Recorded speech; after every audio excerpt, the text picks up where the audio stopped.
Welcome back to the Ancestral Findings podcast. Few things capture the feeling of summer like a stop at Dairy Queen. Whether it's a soft-serve cone after a ball game or a burger on the way home from church, DQ has been stitched into the fabric of American family life for generations. But like so many beloved things from the mid-20th century, the Dairy Queen we grew up with has changed. And one of the clearest signs of that change is a sign itself. If you've ever passed through Grafton, West Virginia, you might have seen her, perched on the roof of the local Dairy Queen. A girl in a white parka, mittens on, holding up a soft-serve cone like a beacon. Her nickname? The Eskimo Girl. And she's the last of her kind, still right where she started in 1957. Her story, and the story of Dairy Queen itself, isn't just a slice of brand history. It's about small towns, family traditions, design, and how even the quietest fixtures can become part of our lives in ways we don't always notice until they're gone.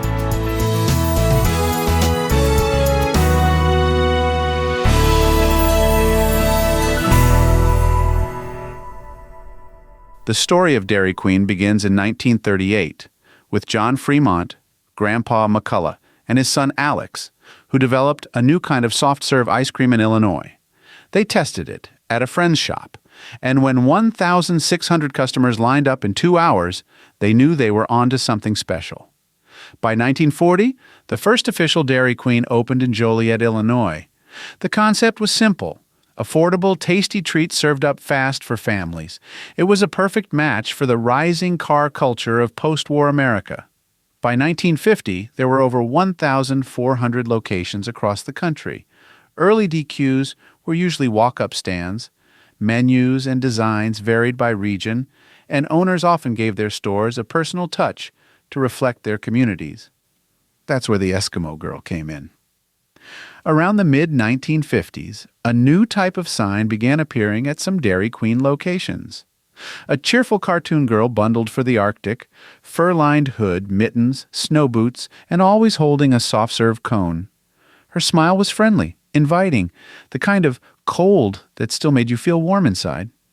No one knows for sure who designed her. She likely came from a regional sign company working with local franchisees rather than the national brand. But once she appeared, she spread quickly across small towns, becoming something more than just signage. These Eskimo Girl signs were built to last, made from durable porcelain enamel, and often lit up at night. They showed up in places like Wilmington, Charlotte, Cleveland, and Grafton. For the kids riding in the back seats of station wagons, she wasn't just a logo. She was a sign of good things ahead, a landmark to look for, a silent little friend you passed on summer nights, hoping Dad would pull over for a cone. As the decades rolled on, things changed. In the 1970s and 80s, Dairy Queen went through a major redesign. Stores were modernized, drive-thrus became standard, new logos replaced the old. And those playful rooftop signs, most were taken down. At the same time, the word Eskimo, once used casually in American marketing, came under increasing criticism. Many Arctic indigenous peoples, including the Inuit and Yupik, consider the term outdated and offensive. In response, companies phased out imagery tied to that name. The girl in the parka quietly disappeared. One by one, her signs were taken down, stored, or simply thrown away. All except one. The Dairy Queen at 805 North Pike Street in Grafton opened in 1957. And the Eskimo Girl sign was installed that same year. Through snowstorms, heat waves, and shifting design trends, she stayed. Her colors faded, but she never left her post. In 2016, the owners of the store decided it was time to show her some love.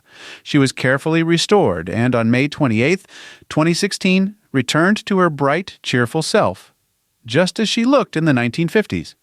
When the building was rebuilt in 2019, she came down briefly, but was reinstalled once the new structure was ready. Today, she still stands, watching over the same town that's watched over her for more than 6 decades.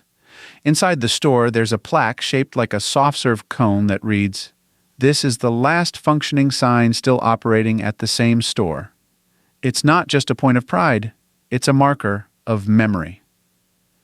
Grafton is a town steeped in history. It was shaped by the Baltimore and Ohio Railroad, saw its share of Civil War conflict, and became home to one of the nation's first cemeteries for Union soldiers.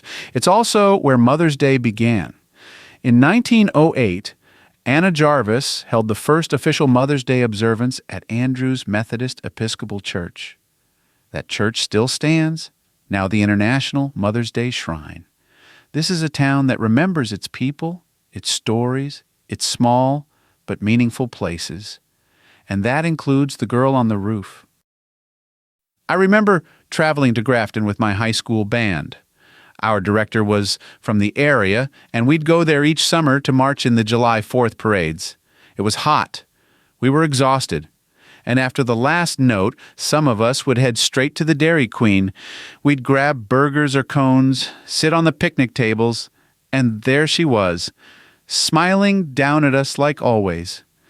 We didn't give her much thought then. She was just part of the place.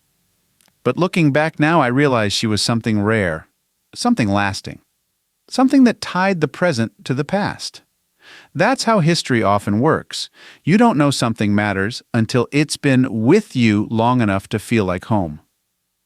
For those of us who study family history, these quiet landmarks matter. They're more than nostalgia. They're part of the landscape of everyday life, the backdrop to first jobs, weekend outings, long car rides, and family traditions. Maybe your parents had their first date at a DQ. Maybe your grandparents took you there for a treat after church. Maybe you and your cousins walked there one July afternoon, quarters in your pockets, hoping they still had chocolate dip. If you ever find yourself near Taylor County, West Virginia, take the time to stop in Grafton. Get a swirl cone, sit on the bench, look up. She's still there, right where she's always been.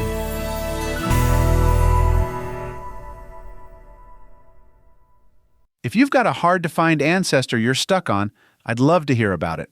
Just head over to ancestralfindings.com and click on Contact to send me a message. While you're there, take advantage of our free weekly genealogy lookups. Explore thousands of articles and enjoy hundreds of podcast episodes. We've been helping family history researchers since 1995. And if you're looking for even more, check out our Genealogy Gold Q&A series over on Patreon. Thanks for listening, and as always, happy searching.